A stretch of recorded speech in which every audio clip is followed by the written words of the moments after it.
Nawawala na po si Rosa Camila. Anong nawawala? Ha? Anong nawawala? Anong nawawala, anak? Bakit di mo sinabi sa akin natin kahapon? Anong nawawala? Ano na?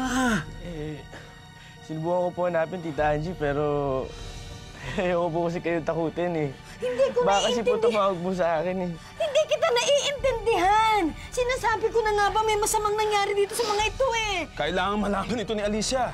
Hindi naman po tayo sigurado kung nahuli siya eh. Hindi po pwedeng ganun, Carlito. Kailangan malaman ni Alicia. Tawag ako. Sige, tawagan mo. Tita Angie, huwag niyo na pong muna tawagan. Hindi ko po alam kung paano ko sasabihin sa kanila to.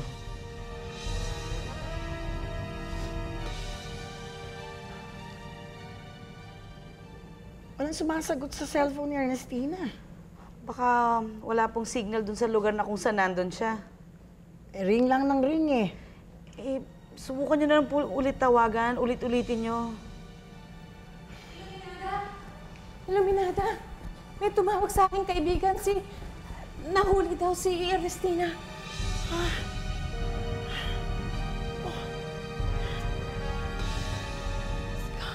Unimpeachable ang aking source, Gonzalo. Look, if she's still here, go, find her! Hindi na natin maaaring itago ito sa taong bayan. Romina, the problem with you is, ang dami mo mga sekretong kilos na akala mo lahat ng tao ngayon may mga sekretong kilos laban sa iyo. Now, Ernestina is out of the country now, pinayagan ko siya. She's out of the country. End of discussion. Now you tell me, saan mo nakuha yung chismis niya? Come on, Romina. You better cooperate with me. Pahuhuli mo rin ako, ganon?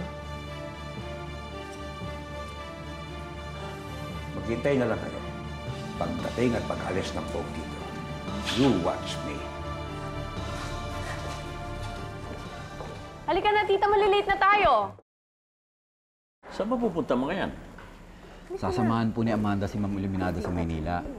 Kakausapin mo si Supreme Commander kasi nahuli si Ernestina kagabi.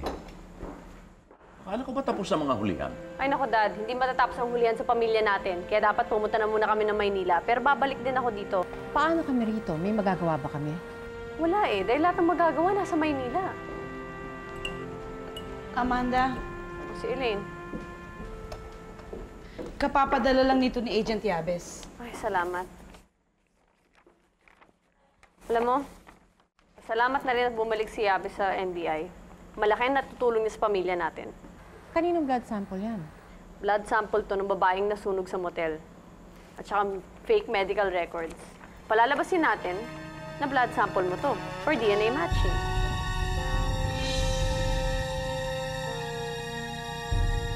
Hintay ko na lang yung text ng kaibigan ko na nandun sa network. Kanina pa nga yan eh. Ito na. O, okay na. O, Emil, Angie, huwag muna kayo dyan. Makikita kayo sa camera. Sige. O, ano, General, ready ka na? Okay, ready. Okay. 1, 2, 3. Mga kababayan, isa na namang katiwalian ng ginawa ng nagpapanggap na gobyerno ng ating bansa sa pagkakahuli sa anak ng tunay na presidente sa katauhan ni Ernestina Montemayor. Ito ba ang sinasabi nilang magagaling at matitinong pinuno ng ating bansa? Kinikitil nila lahat ng kumakalaban sa kanila at itinatago yan sa atin. Kailan tayo aaklas at lalaban? Mga kababayan, gumising na kayo lahat. Okay. Cut. Okay na yun, pare. Salamat. Sabi ko okay. General Aloy, papahan na ngayon yung pamangkin ko kung di natin sasabihin. Emil, si Carlito ay pinuno rin ditong katulad ko. Kaya lahat ng sabihin niya, lahat ng utos niya, susundin natin. Paano natin makahanap yung pamangkin ko kung walang makakaalam? Ako na lang ang bababa. Ako na lang maghanap sa kanya mag-isa.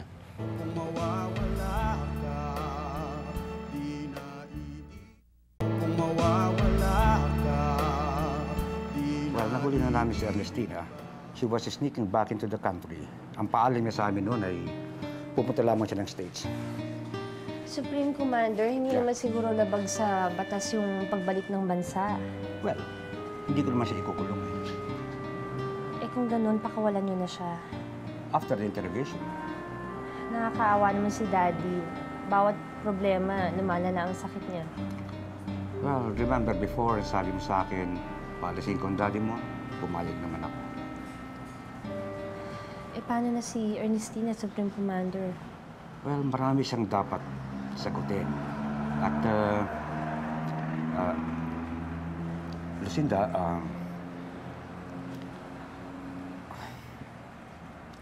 you can call me Ronald.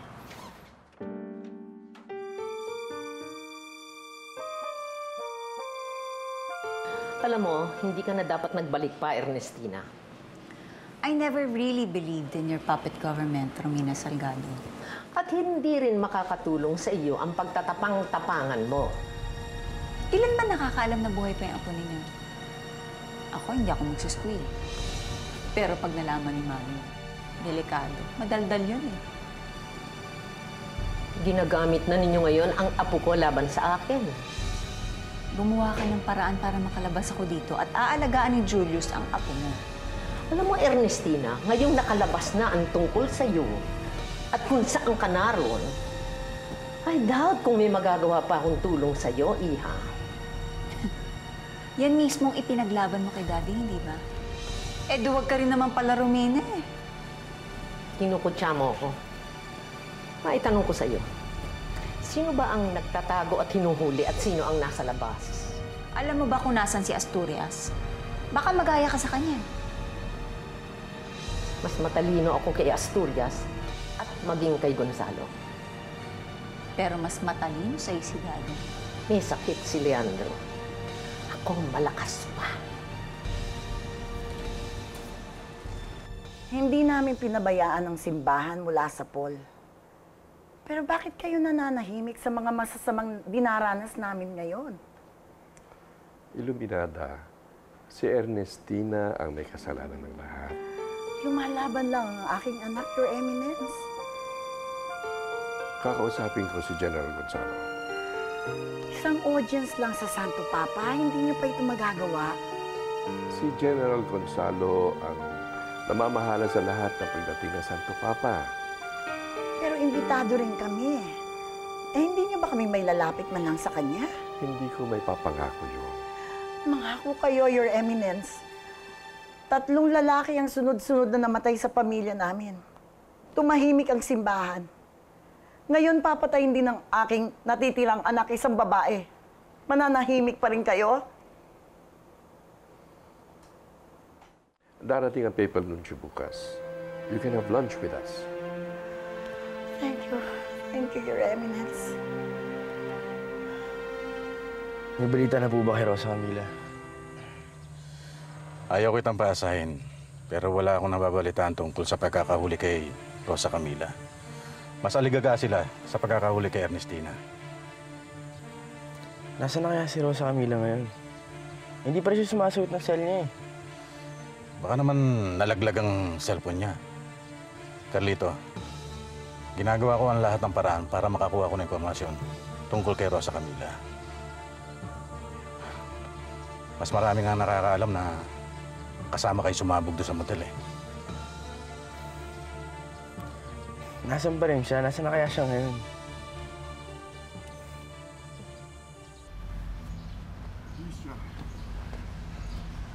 Leandro, siya na naman si Atty. Asturias. Asturias? Sino siya? Isang dating kaibigan. Pero huwag mo nang isipin. Dito ka muna, ha? Sandali lang.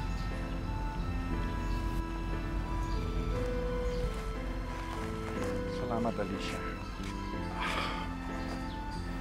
Maawa sa akin, wala na akong mapuntahan iba pa. Hindi ka na naaalala ni Leandro. At ako ayoko na rin maalala ka. Maintindihan ang ginawa ko. Siguro naman, pwede pa akong patawarin. Makakatulong pa ako sa inyo. Attorney, kung ako lang, mapapatawad kita. Pero ang buong pamilya namin, yun hindi talaga. Ibang usapan yun. Kung kakampihan kita, paano na sila? At sigurado kung yan tulong na ibinibigay mo, meron na namang kapalit para sa'yo. Alicia, sandali lang. Alicia. Ano raw ang gusto ng sinasabi mong dati kong kaibigan? Bakit? May nagawa ba siyang kasalanan sa atin? Marami. We need your help, Your Excellency.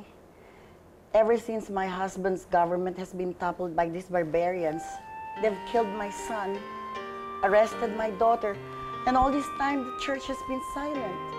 The church is never silent.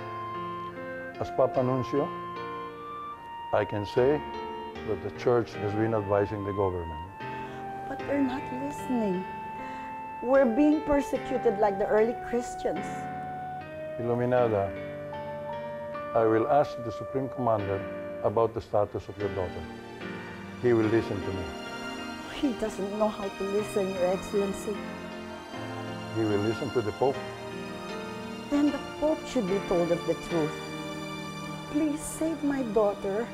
I will talk to him as soon as possible. Thank you, Your Excellency.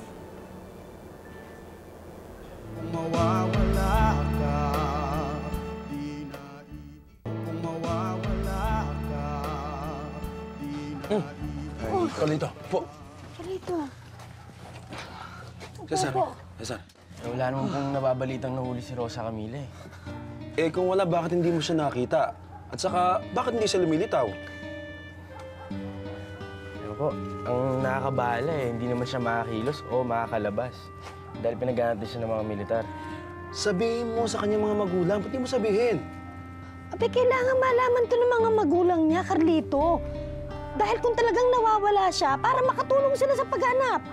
Ayoko ipanalangin yung masamang nangyayari sa kanya. Pero kung talagang meron, maihanda nila sarili nila. Paano ko naman po sasabihin? Eh, alam nga nila eh, kakasal na kami. Salamat. Salamat ah. Si Guada nga, nagbabalak pa umakit dito sa bundok eh. Para lang dumalo sa kasal namin. At higit sa lahat, wala akong lakas ng loob para sabihin kay Presidente Montemayor. At lalo pa ngayong ganyan na kalagayan niya. Kamamatay lang ni Alberto. Si Ernestino naman, nasa kamay ng mga sundalo. Ngayon naman, nawawala ang kanyang bunsong anak. Anong balak mo ngayon? Baba ako ulit para hanapin siya mag-isa. Sasamahan kita. Hindi na ako lang. At pagkatapos ng 3 araw at wala pa rin akong balita sa kanya, maghanap ako ng paraan para mapunta sa Dionisio. At kakausapin ko na ang mga magulang niya. Eh, paano naman kung ikaw naman ang mahuli? Bigyan niyo ng 1 linggo. Pag wala pa rin kayong balita sa akin, turing niyo na rin ako parang patay. O nahuli. Eh, nang bahala mamuno dito. Hey, Carlito, naiintindihan mo ba yung pinagsasabi mo? Huwag ka nga magsasalita ng mga ganyang bagay.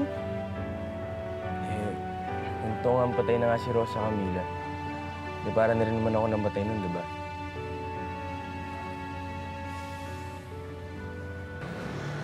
Malaki daw ang chance si Mami gumaling. Lucinda, please don't say that. Wala akong sakit. I'm okay. Actually, si Tomas lang ang nanggugulo sa akin eh. Amanda, Amanda, sumunod si Tomas sa'yo. Nandito siya. Mami, Nandiyan tama na. Sige na, kumain ka na lang. Ay, naku. Lucinda, balita ko na madalas daw dumalo si Gonzalo sa'yo dito. Nakikiramay lang. Wala akong makausap dito eh. Nalulungkot ako. Mabait din pala siya. Pero hanggang doon na lang yun. Bakit? Wala namang masama kung mapalapit ka sa kanya. walang masamang intensyon si General Gonzalo sa akin. Wala naman akong sinasabing ganon. My point is, you need friends. Amanda. Powerful friends. Amanda, huwag mong gamitin ang kapatid mo. Anong ibig mong sabihin, Mami? You see?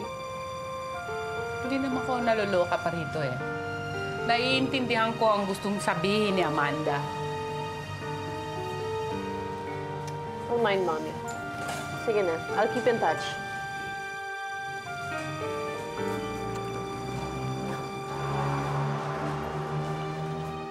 Kailan mo binabalak bumaba ulit?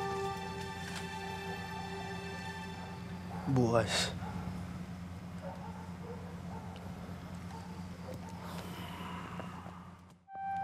Sana. Kahit man lang kayo ni Rosa Camila, matuloy ang kasal niyo.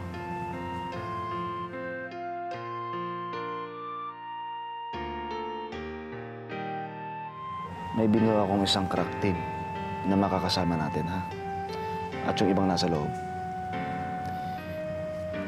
pipilitan naming iligtas si Ernestina. At kakalap naman ako ng balita para kay Rosa Camila. Well, Your Eminence, what do you exactly mean na baka ma-postpone ang pagdating ng Santo Papa dito ay the papal nuncio, he assured me that the Pope is coming.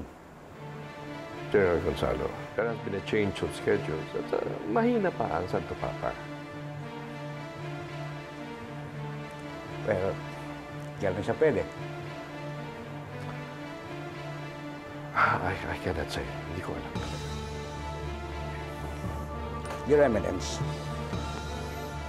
I know for a fact that Uluminada was here for 2 straight days and then suddenly this happened.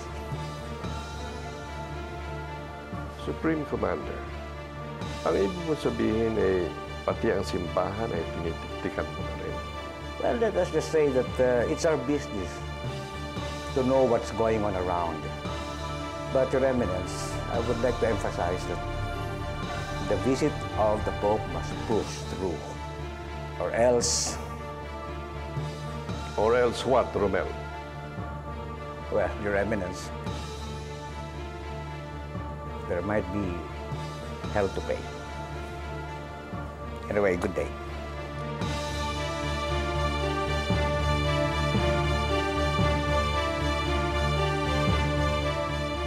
You know, I think we've done everything we could do in Manila. Hindi pa ako tapos. May mga pinatawagan akong foreign press na darating dito bukas. Sobrang talagang gobyernong ito. Alam mo, Iluminada, pag-iinitan na naman tayo, no? Alam mo, lumalaki ang pwersa natin sa Manila. Madami nang sumusuporta sa atin. Alicia! Ano yun? Hindi mo nagdadating yung mga sundalo. Ano? Oo naman. Bakit daw? Ewan ko.